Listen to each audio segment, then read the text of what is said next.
Bonanza, 1959 to 1973, wasn't just one of the longest-running and most beloved westerns on television.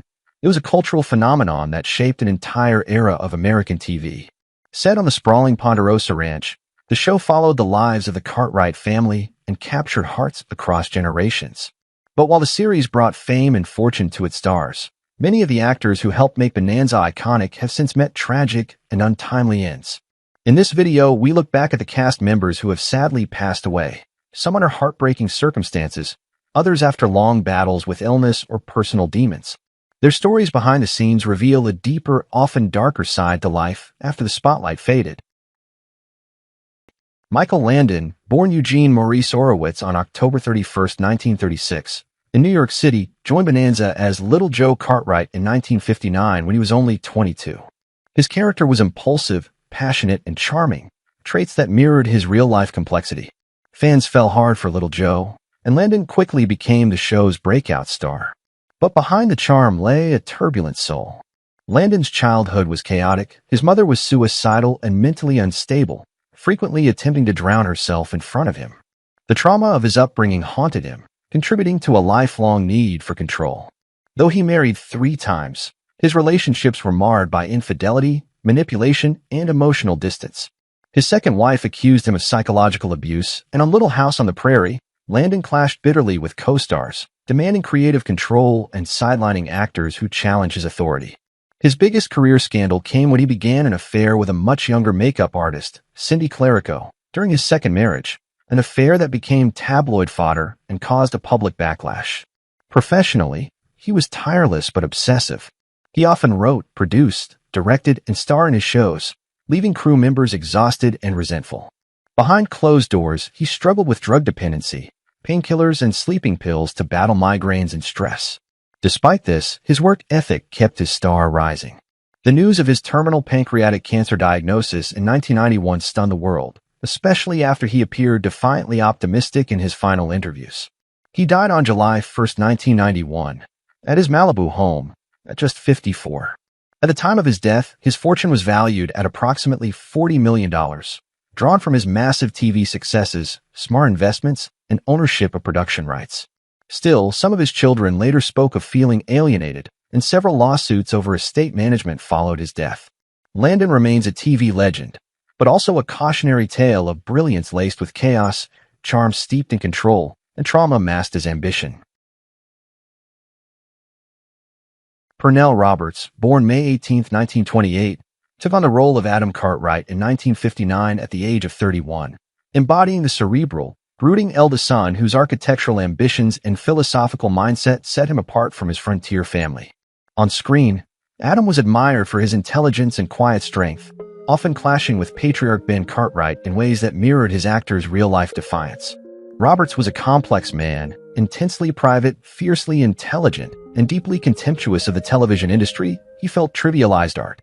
Born in rural Georgia, his father was an abusive, alcoholic car mechanic. Pernell, ashamed of his southern roots, reinvented himself intellectually, burying his accent and devouring literature while secretly grappling with lifelong depression. He hated Bonanza's formulaic plots and the infantilization of grown men kowtowing to their TV father. In 1965, at the height of his fame, he quit the show, burning bridges by publicly calling it cultural manure and likening the Cartwrights to grown-up boys in short pants. The backlash was swift. Studios blacklisted him, and for years he was branded a difficult egomaniac. His failed marriage to Vera Mowry ended in a bitter divorce that cost him custody of their son Jonathan, who tragically died by motorcycle accident in 1989. Roberts never recovered emotionally. He lived alone, often disappearing for weeks to remote cabins, indulging in heavy drinking and rumored affairs with younger aspiring actors. Friends say he kept a revolver by his bed, haunted by regret. Despite a brief resurgence with Trapper John M.D., he died of pancreatic cancer on January 24, 2010, in Malibu, aged 81. At the time of his death, his estate was worth over $10 million, bolstered by shrewd investments and rare book collections. Yet many remember him not for his roles, but for his uncompromising rejection of the Hollywood machine and the personal demons that left him isolated at the end. Ray Teal, born January 12, 1902, in Grand Rapids, Michigan, began portraying Sheriff Roy Coffey in Bonanza in 1960 when he was 58 years old. As the town's seasoned lawman, Sheriff Coffey embodied wisdom, stability, and quiet strength, an indispensable moral force in Virginia City. He was a comforting presence for fans, portraying an old-school authority figure with unshakable ethics. But off-screen, Teal's life was riddled with turbulence and untold turmoil. Growing up during the economic ravages of the early 20th century, Ray was the eldest of 4 siblings in a home ruled by a father known for violent outbursts and alcoholism. His youth was steeped in fear and hunger. Teal originally pursued music and became a successful jazz saxophonist and bandleader in the 1920s. However, a notorious bar fight in which he allegedly broke a trumpet player's jaw ended his music career and forced him into acting. Though he carved out a niche as a reliable character actor, appearing in over 250 films, he was often bitter about never receiving leading roles. Industry insiders described him as a control freak on set, reportedly feuding with directors and intimidating junior actors. Teal had a reputation for being difficult, once refusing to memorize lines that he felt demeaned his authority, leading to on-set clashes even during Bonanza's run. His personal life was equally chaotic. He married 3 times, with 2 of those unions ending in scandalous divorces marked by claims of infidelity, emotional abuse, and excessive drinking. His only son distanced himself from him in the late 60s, citing emotional toxicity. A deep resentment toward Hollywood festered in his later years as younger actors began to replace him. In 1974, a failed attempt to direct a Western pilot that never aired nearly bankrupted him. He suffered from chronic arthritis and alcohol-related liver issues, but refused to retire. On April 2, 1976, he died of natural causes in Santa Monica at the age of 74. Despite the setbacks, Teal left behind an estate valued around $2 million, including real estate investments in the San Fernando Valley, residual payments from reruns, and an impressive collection of antique firearms. Laurence Green was born on February 12, 1915, in Ottawa, Ontario, Canada, and took on the role of Ben Cartwright in Bonanza in 1959 at the age of 44. As the patriarch of the Cartwright clan, Ben was the embodiment of frontier wisdom, stoic, composed, and guided by a deep moral compass. Viewers saw him as the father they wished they had, just steady and always protective. But off-screen, Green's carefully maintained public image concealed a man deeply torn between fame and personal failure. Raised by Russian Jewish immigrants, Green's childhood was cold and performance-driven. His father's stern discipline and high expectations left deep emotional scars. Though rarely discussed, Green's early years in Canadian broadcasting were marked by tensions. He was reportedly ousted from a radio position for clashing with superiors and quietly blacklisted from several stations for his arrogant attitude. His Hollywood breakthrough came late, and he carried the anxiety of a late bloomer throughout his life. While he was hailed for his professionalism, some insiders whispered about his controlling tendencies on set, demanding line rewrites and behind-the-scenes power plays. He had a lifelong insecurity about his Canadian identity, often going to great lengths to Americanize his accent and image. His marriage was distant. Though publicly portrayed as stable, Green spent long periods away from his wife and children, leading to quiet rumors of infidelity. He suffered chronic health issues, including ulcers and anxiety, which he masked under a calm exterior. His sudden death on September 11, 1987, from complications of pneumonia after ulcer surgery, shocked fans. He died in Santa Monica at age 72.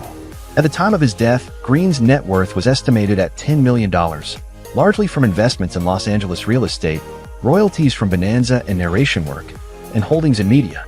But he left behind unresolved family tensions and a legacy shaped as much by his careful public curation as by his true self, private, proud, and forever haunted by what he never said. Dan Blocker was born on December 10, 1928, and joined Bonanza in 1959 at the age of 31, portraying Eric Haas Cartwright, the lovable, kind-hearted middle son whose size and strength belied a childlike innocence. Haas became a fan favorite, often anchoring the show's emotional arcs with warmth and subtle humor. But the man behind the gentle giant lived a more conflicted reality than fans realized. Raised in a poor Texas household during the Great Depression, Dan experienced relentless bullying due to his enormous size. Though he later channeled that stature into football and acting, the scars of being mocked as a fat freak lingered beneath his smiles. In Hollywood, his career was outwardly successful, But behind the scenes, he battled anxiety and weight-related health complications, often using alcohol as a numbing agent. Blocker clashed with producers over creative control and resented being typecast, once storming off set for 3 days after being told to just smile and nod. The darkest chapter came in 1969 when a lawsuit surfaced, accusing him of assaulting a fellow actor during a drunken argument, a case that was quietly settled out of court and hushed by NBC. His marriage to Dolphia Parker, though lasting, was marred by rumors of long separations and infidelity. Privately, he grieved deeply after his father's suicide in 1965, a trauma he never publicly discussed. Blocker died suddenly on May 13, 1972, in Los Angeles due to a pulmonary embolism following routine gallbladder surgery. He was only 43. At the time of his death, he co-owned a successful restaurant chain, Bonanza Steakhouses, and had invested in real estate. His estate, valued at around $5 million, over $30 million today, was split among his wife and 4 children. Despite the cheerful image he projected, Blocker's life was one of physical and emotional burdens quietly borne. Victor Sin Young, born on October 18, 1915, in San Francisco, California, stepped into the role of Hop Sing in Bonanza in 1959 at age 44. Hop Sing, the feisty and fiercely loyal Chinese cook, became a cultural landmark for many Asian Americans at a time when representation was nearly non-existent. On screen, he was both comic relief and a grounding presence for the Cartwrights. His sharp tongue, heartfelt loyalty, and culinary prowess made him a fan favorite. Yet behind that humor and passion was a man imprisoned by typecasting and racial stereotyping. Born to Chinese immigrant parents, Victor faced harsh racism early in life. His mother died when he was young, and his father, overwhelmed by grief and poverty, sent him to a boarding school where Victor endured racial taunts, isolation, and physical bullying. He learned to mask pain with humor, a survival mechanism that carried into his career. Though he acted in over 160 films and TV episodes, Hollywood pigeonholed him into servant roles, most notably as Charlie Chan's son in a long-running series that both boosted and limited his fame. The darkest moment in his life occurred in 1972 when he was shot during a botched plane hijacking, an incident that left him emotionally shattered and reclusive. His career never recovered. He became increasingly marginalized in Hollywood and took to running a pottery business, selling wares at flea markets. Though he published the Great Walk Cookbook in 1974, it received little mainstream recognition, and his financial situation remained modest. Victor never married, lived alone, and had no children. In late October 1980, a gas leak in his North Hollywood home led to his accidental death by asphyxiation. His body wasn't discovered until November 9th, after neighbors reported a foul smell. He died alone at age 65, unnoticed for days. At the time of his death, his net worth was estimated at under $1 million, consisting primarily of minor property holdings, royalties from past performances, and unsold ceramics. Bing Russell, born Neil Oliver Russell on May 5, 1926, joined Bonanza in 1961 at the age of 35, stepping into the role of Deputy Clem Foster. Clem embodied the voice of calm authority in Virginia City, a steady presence amidst the lawlessness, and often a moral anchor to the Cartwrights. But behind his dependable on-screen persona was a man constantly at war with the Hollywood system. Bing's childhood was steeped in shadows. His father was distant, his family emotionally cold, and young Bing frequently ran away from home. Despite early dreams of being a pro athlete, an injury derailed his ambitions and forced him into acting. Though he found steady TV work, insiders whisper that he was bitter over never breaking into A-list roles, often blaming a secret blacklist he believed stemmed from a 1950s political dispute. His Hollywood journey was riddled with minor roles, and many claimed he took the Bonanza part out of desperation after being dropped from several studio contracts. Behind the scenes, Bing could be combative, particularly about creative control.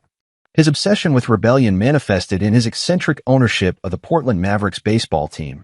He flagrantly ignored MLB regulations and harbored outcast players with troubled pasts. His marriage to Louise Julia Crone was rocky, shaken by alleged infidelities and a years-long estrangement from his son Kurt during the early 80s. Friends close to Bing recalled how he'd speak about fame like a curse, and by his later years, he was nearly reclusive, surrounded by old film reels and dusty baseball memorabilia. Bing Russell died on April 8, 2003, in Thousand Oaks, California, from cancer at the age of 76. At the time of his death, his assets, including partial rights to his baseball documentaries and residuals, were estimated at $1 to $2 million. Though history remembers him as Kurt Russell's father, those who knew him well saw a man who never quite escaped the bitterness of Hollywood rejection and personal regret. David Canary was born on August 25, 1938, and joined Bonanza in 1967 at the age of 29 as Candy Canady, the Ponderosa's fiercely loyal ranch foreman. Candy's charm, steady moral compass, and rough-edged integrity resonated deeply with viewers, especially as the show grappled with the changing American West. His bond with the Cartwrights made him indispensable, until he abruptly left the series in 1970 following a heated contract dispute. Despite his wholesome on-screen presence, Canary's early life told a darker tale. Raised in a modest, emotionally repressed household in Indiana, he endured constant bullying due to his quiet demeanor and operatic voice, often mocked by peers who labeled him soft. His football scholarship masked a young man desperate for approval, hiding a lifetime of insecurity behind a muscular frame. Though he achieved great acclaim on All My Children, he privately lamented being typecast and reportedly sank into deep depression during the late 1970s. An intense perfectionist, Canary had frequent behind-the-scenes clashes with producers, especially after being passed over for roles he felt he deserved, most notably losing the chance to replace Leonard Nimoy as Spock, which haunted him for years. His marriage to actress Maureen Maloney was long but fraught, marked by periods of separation and Canary's overwhelming guilt about being an absent father due to his workaholic tendencies. He also struggled quietly with vocal cord damage in his later years, which silenced his once golden singing voice. David Canary died on November 16, 2015, in Wilton, Connecticut, at the age of 77 from natural causes. He left behind a modest estate, including a Connecticut home and residuals from television work, with an estimated net worth of $5 million. Despite a career marked by restraint and polish, his inner torment and unfulfilled ambitions remained largely hidden behind a disciplined, award-winning facade. Robert Folk, born May 5, 1908, in Philadelphia, Pennsylvania, first appeared on Bonanza in 1960 at the age of 52, playing the roles of Deputy Sheriff Clem and Seth in 13 episodes. On screen, he exuded the quintessential image of authority, dependable, fair, and quietly forceful. His characters brought a grounded realism to the Western backdrop, often acting as the silent enforcers of justice. But off-screen, Robert Folk was a man of paradoxes, meticulous yet volatile, respected yet haunted. Born into a cold, working-class household, Folk was raised by a controlling father who viewed emotional expression as weakness. Though he trained as an architectural draftsman, his suppressed desire for creative expression led him to the stage. He eventually worked under Broadway titan George Abbott, but insiders recall his abrasive temper behind the curtain. He once notoriously smashed a stage prop during a rehearsal tantrum.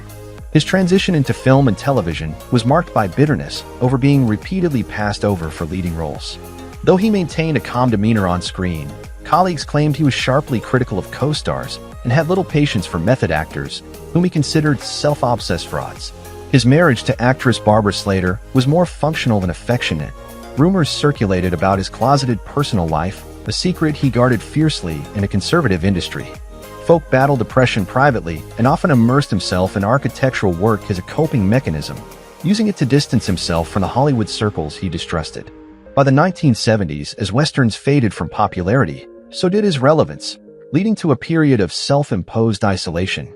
He refused interviews, rejected fan mail, and declined reunion invites. On February 25, 1989, he died in Los Angeles at the age of 80. The official cause was undisclosed natural causes, though whispers among friends pointed to long-ignored heart complications exacerbated by years of stress. At the time of his death, his estate was valued between $1 to $2 million, including royalties, property, and architectural assets. Lane Bradford, born August 29, 1922, in Yonkers, New York, was 37 when he began appearing on Bonanza in 1959, taking on a slew of rugged, violent roles across 14 episodes. Characters like Buck and Charlie, frontier henchmen and dusty drifters who match his real-life air of danger. He embodied the quintessential Western villain with terrifying ease. But Lane wasn't just acting. He was channeling a bruised childhood and a volatile adulthood few in the industry dared to discuss. The son of actor John Merton, Bradford grew up under the shadow of a man more feared than loved. Melton was allegedly emotionally abusive, and Lane's pursuit of a Hollywood career was less passion than rebellion. Trained as a stuntman, Lane took pride in doing his own falls and fights, but this daredevil bravado came at cost. In 1961, he suffered a severe spinal injury on the set of a Western film after falling off a runaway horse. He returned to work within weeks, heavily medicated on painkillers that would haunt him for the rest of his life. Despite logging over 250 screen credits, Lane never made it into the A-list circle. A lawsuit in 1968 against Universal Studios for breach of contract following his abrupt dismissal from a high-profile Western pilot essentially blackballed him. Behind closed doors, he battled substance abuse and erratic behavior. His first marriage, to aspiring actress Nancy Gray, ended when she accused him of domestic violence and infidelity with multiple co-stars. His second marriage to dancer Claire Larkin was equally stormy, marked by rumors of physical confrontations and a brief restraining order in 1971. Bradford was hospitalized for what the press called exhaustion in 1972, but industry whispers suggested a psychological breakdown triggered by barbiturate withdrawal. He died alone in a Honolulu hotel room on June 6, 1973, at the age of 50, following a cerebral hemorrhage. He was in Hawaii allegedly scouting a low-budget independent project that never materialized. His estate, valued at roughly $1 million, was riddled with debt from medical bills, court costs, and a failed ranch he'd attempted to convert into a stunt training school. Roy Engel was born on September 13, 1913, in St. Louis, Missouri, and began appearing in Bonanza in 1959 at age 46, portraying the town's ever-composed physician, Dr. Paul Martin. His character was a symbol of quiet strength, rarely flustered, always prepared, and emotionally grounded, acting as both doctor and therapist to the Cartwrights. Yet Engel himself was anything but emotionally grounded. He came from a broken home. His father abandoned the family during the Great Depression, leaving his mother to raise Roy and his siblings alone in a boarding house full of drifters. Childhood was chaotic and affectionless, and Engel learned early to hide his pain behind manners and formality.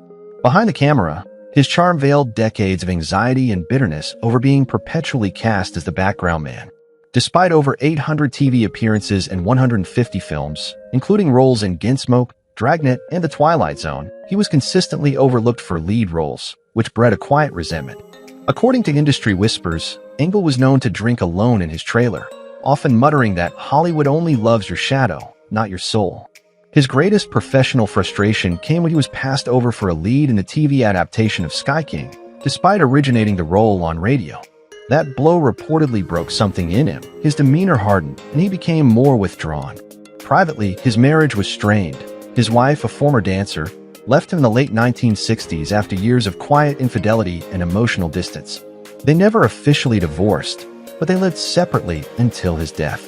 He died on December 29, 1980, in Burbank, California, from complications of meningitis at age 67, largely alone, with few visitors in his final days. Despite his decades of work, his estate was worth under $1 million, most of it tied to a modest home in the valley and small pension checks.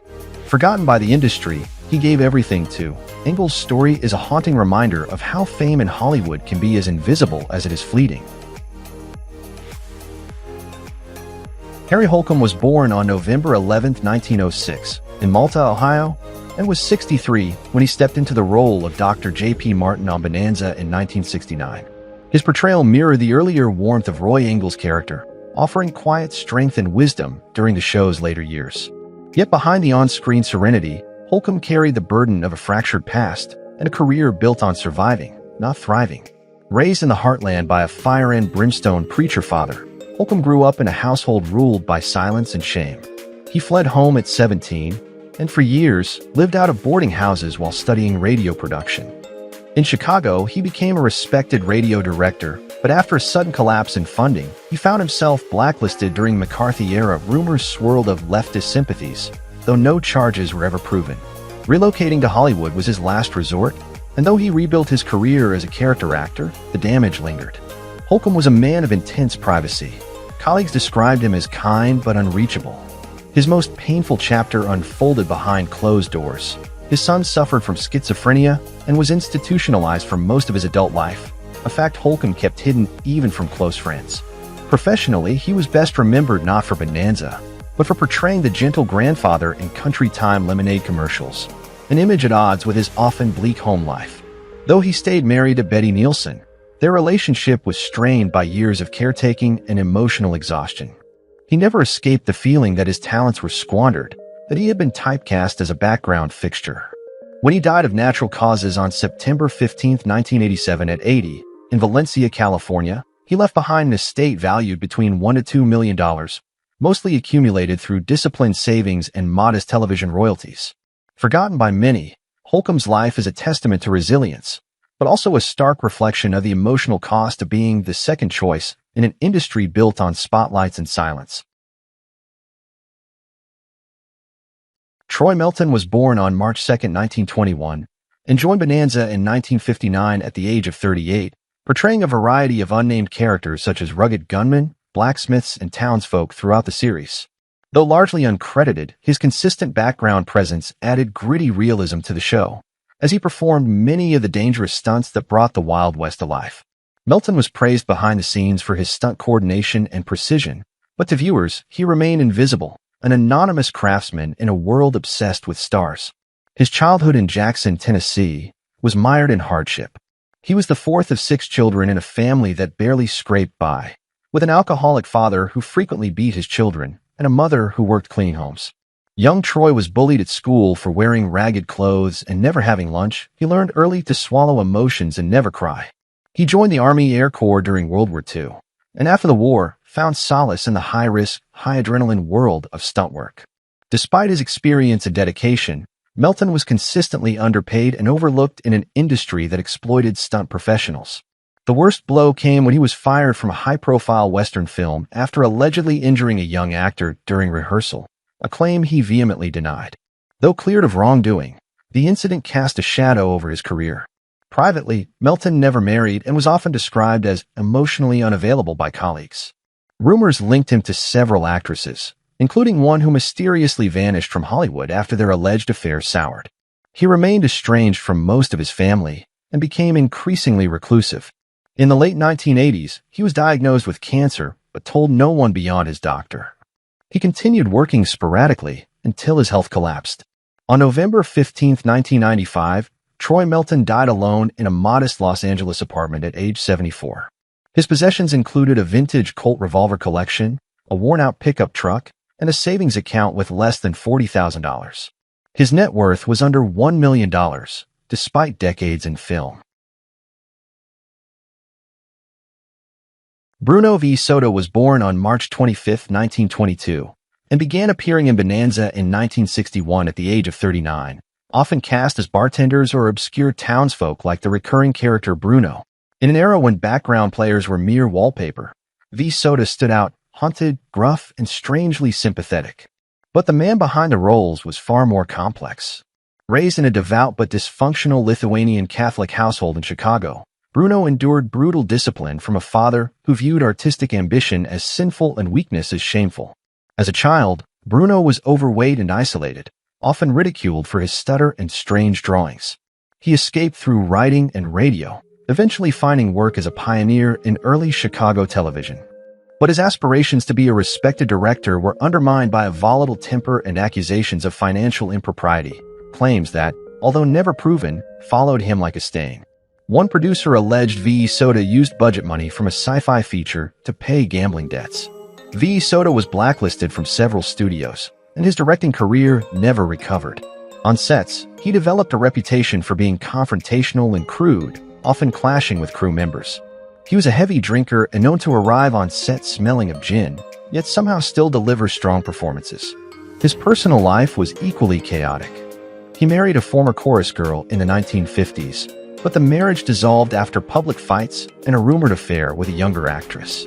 His second marriage ended in tragedy when his wife died by suicide in 1971, reportedly after years of emotional abuse.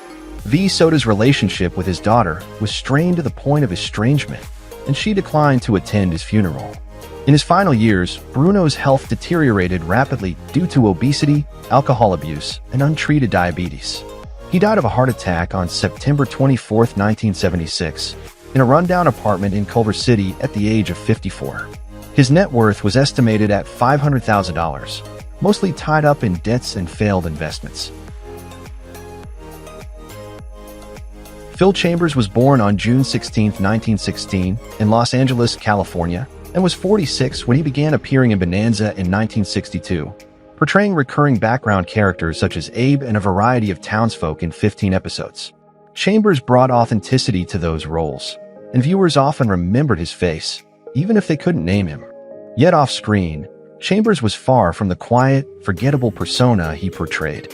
Born to a mother who worked nights as a laundress and a father who vanished before his 5th birthday, Phil was raised in poverty and survived years of abuse from an alcoholic stepfather. His early life was defined by silence and fear, a pattern that would echo into adulthood.